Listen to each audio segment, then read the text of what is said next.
I'm sure many of you have seen clips like this one before, or the one where the helicopter blades appear not to be spinning. Well, unfortunately, this clip is mine, and it was for an actual client. So what's causing this effect? Is it frame rate?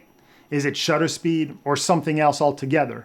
There are all kinds of explanations online. Most of them are wrong, but I'll explain and demonstrate how to avoid this issue. So let's get started. My name is Chris Thenard, and I'm a full-time cinematographer who started his production company back in 2004.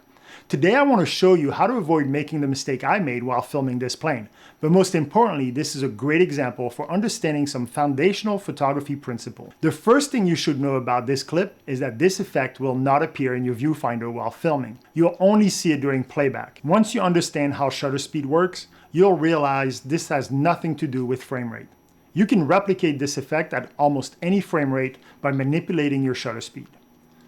So what is the shutter and what is it used for? Well, a shutter controls how long the sensor is exposed to light.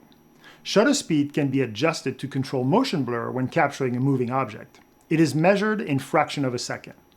The faster the shutter is, the sharper the moving object is. The idea is to minimize the distance traveled by a moving object while the sensor is exposed.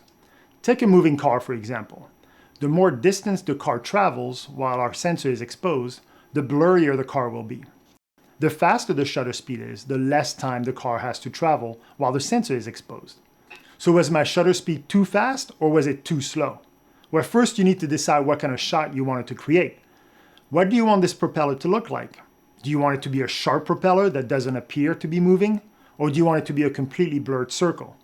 In my case, I probably would have liked the propeller to be a very nice blurry circle. But my shutter speed is stuck between the two. It's too slow to show the sharp propeller, and it's way too fast to show a blurry circle. In order to control the shutter speed and other camera settings, you should really be filming in manual. So let's take a look at what happens when I adjust my shutter up and down while filming this fan. Notice that for this example, I'm filming at 24 frames per second, or 2398 to be more precise. Again, you can try this at home at any frame rate and you'll get the same result. Remember, the faster the shutter, the less light hits the sensor. So as I increase the shutter speed, I'll need to adjust my aperture or my ISO to compensate. Now you can see that the blades are starting to be more visible. And you'll also notice that the blades are starting to be deformed. Now I'll talk about that issue later.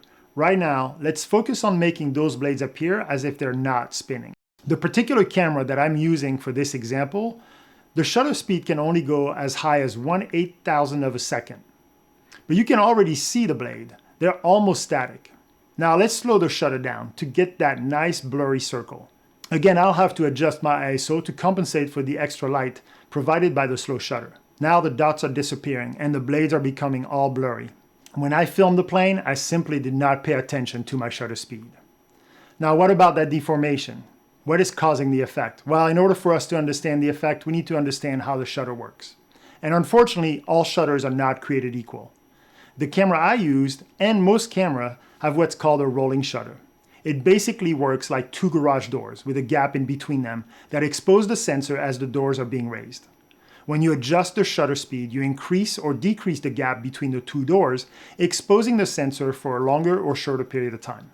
I created this animation to illustrate how the sensor is exposed using a rolling shutter. Here is a fast shutter where only a small amount of light hits the sensor as the door opens. As I slow down the shutter, the gap becomes bigger, exposing the sensor for a longer period of time. The deformation happens because the propeller is traveling a certain distance by the time the shutter is done scrolling all the way up. Even with a very fast shutter, the propeller has time to move while the rolling shutter is done exposing the sensor. Some cameras have what's called a global shutter. A global shutter is an electronic shutter, allowing every pixel of the sensor to be turned on and off instantly and simultaneously. With a global shutter, there is no longer a time lapse when exposing the sensor, so you can capture moving objects with no deformation. Thank you so much for watching this video until the end. As a token of my appreciation, I'd like to offer you my free camera setting cheat sheet. This handy guide is formatted to be printed on a 5x7 card, making it perfect to carry in your camera bag for quick reference. Simply click the link below to download the cheat sheet. Now thanks again for watching and happy filming.